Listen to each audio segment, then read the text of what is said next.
Hi, welcome to my channel. I'm here with two very special guests today, Patti Scott and Dave Hasbury, who are here visiting from America. Patti and Dave are a husband and wife team with a combined experience of over 60 years of working with disabled people and working together with communities. Dave works alongside Patti, who is the CEO of Neighbours Inc and Neighbours International. Neighbours International and Neighbours Inc support disabled people to create a good life for themselves and to engage with their communities around them. Patti and Dave have also written books, made films, all aimed at inspiring and educating everyone. I'm going to be chatting to Patti and Dave about how we, as parents and carers of people who have the most profound and complex disabilities, how we can support them to engage with the world around them, find a place in the world, identify their gifts, and find a place in their local community. So stay tuned and we'll hear what Patti and Dave have got to say.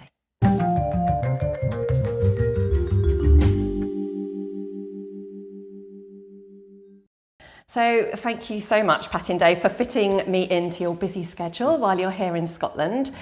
I really wanted to speak to you both because I know you have such a vast amount of experience in this area of really finding wonderful places for the people that you work with in the world and the communities and engaging them with the people around them.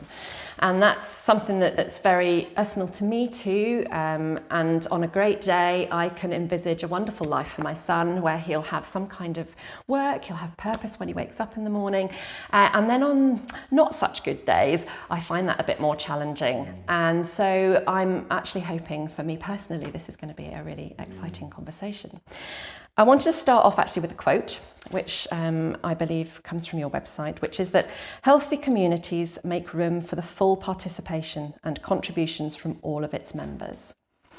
Why do you think it's important for both the community and the individual that we have that kind of relationship?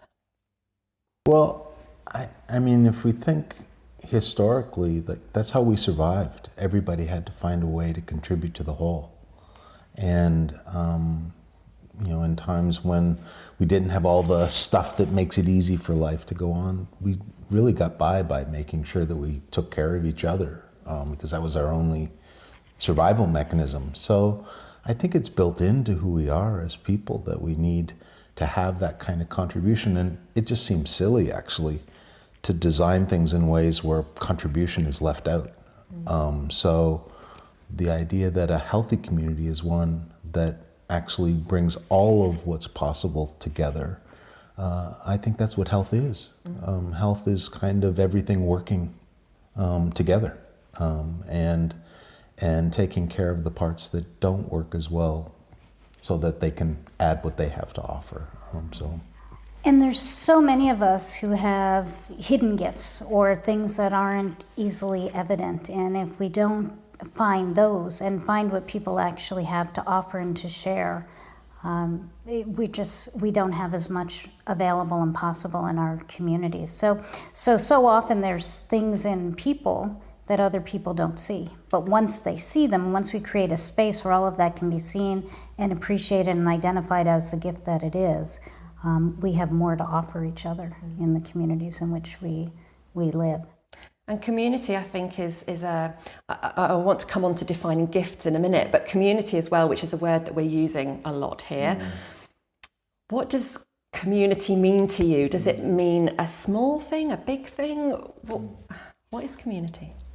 Well, to me, a big part of it is the sense of the people in the space that you're in. So it could be big or small. It could be your neighborhood. It could be your block. It could be just the people in the general area of where you are, or it could be larger. It could be, a larger area and more people engaged. But to me, it's people who come together, who share some common interests, who care about the space where they're at, who care about the people who live there, who want a good life for everyone, and who support each other to achieve that. So to me, that feeling of community, it's almost like that, the idea of the beloved community that came out of that kind of thinking about a community that's for all and supports all.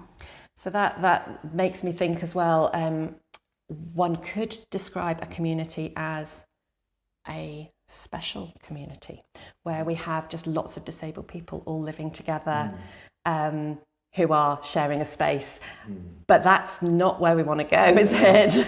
No, and I guess that's not what I'm thinking of. I'm thinking of a place where there's diversity of cultures and economic status and religions and backgrounds and age and gifts and people kind of coming together where everybody who's there can share.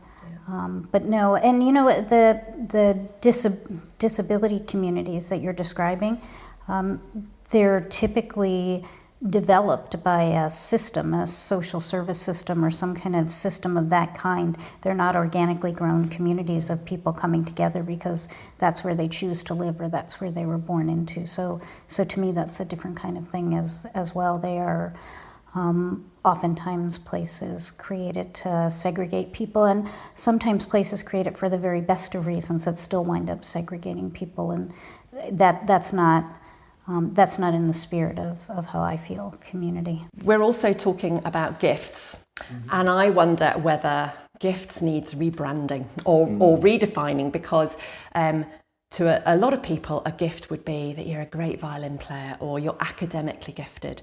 But we need to think about this in a broader sense, don't we, to try and encapsulate some of the people that we're trying to support. How can we define gifts in a better way? I think gifts have something to do with who we are.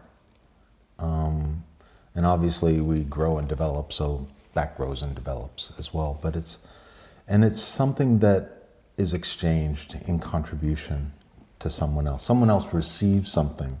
I mean, if you think about gift, it's an exchange kind of thing. Often I think that it's not a gift until it is exchanged. Because then it's something of value that sits off by itself. But it's this notion that there's something that is valuable in itself and that others experience that value, that others have a sense of what that experience is. And it's actually difficult to speak of in abstract terms. It actually makes more sense when you actually see it, and you can tell. And almost every parent knows the gift of a child and all of those children are different. If you have more than one child, you know this is the gift that this child brings, and this is the gift that this child brings, and this is the gift. And I think it's in the experience and the stories, and I'll just tell you a brief story. A young boy named John David was of the age of a child in grade 8. And he had some pretty significant cerebral palsy, and so much so that he would fall a lot when he was walking, and so he would have to wear a helmet. And he'd never been to school before in the mainstream system of education. And the school was starting to welcome him into the school, and it was a new experience. And he just had this incredible smile and this incredible presence. Like you could feel John David's spirit in the way he spent his days. There was another young boy named Michael who was in the class, and Michael had difficulty with his family. So his parents were divorced, and every time he went away on a weekend with one of his parents, he would return in just an awful space. He was really upset, and you could tell.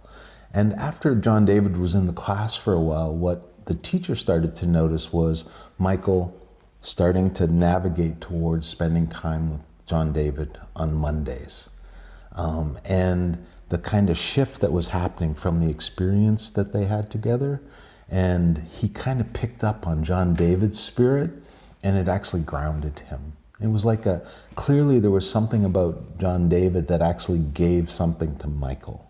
And Michael then was able to find himself in that thing. Does that make sense? Yeah, it does, absolutely. And it's great to have tangible examples like that, because as a parent, you're absolutely right. You get a sense of what your individual children bring to the party. But because we have this notion of that a gift has to be something more cerebral, something more, tangible, which actually maybe we should really be calling them skills, it can be difficult to see those gifts and imagine how they could be of purpose to somebody else. So that is a great example of how just the most simple thing of a And it wasn't joy. just a gift to Michael, it was actually a gift to the classroom, because Michael would have been disturbing what was going on for the whole because he was upset, and he just brought down the whole thing. So The other thing that we've noticed is that it often depends where the gift is shared, because if you share a gift in the right place, it can be a wonderful thing. And if you're in the wrong place, it doesn't mean it's not still a wonderful gift, it just means you're not in the right place. So there's someone that I used to know, and we worked for her for quite a while. Her name is Joy. And Joy, she had tremendous energy. She didn't use a lot of words, but every time she saw you, she would give you a big hug. She'd remember your name, and she'd say, "Hello, I've missed you."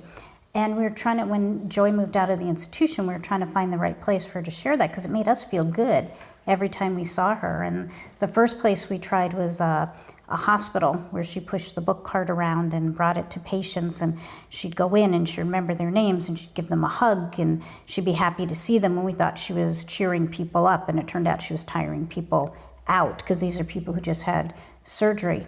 But we tried the gift in several other places as well, and eventually she wound up volunteering at a soup kitchen. And people would come through the door, people who were down on their luck, living on the streets, living in the shelter, separated from their family. She knew everybody's name.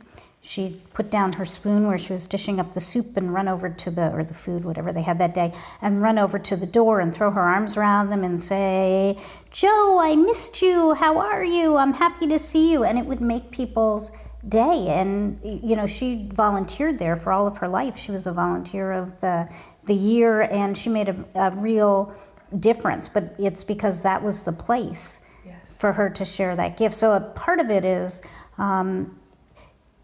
figuring out, in the hospital, that's disruptive.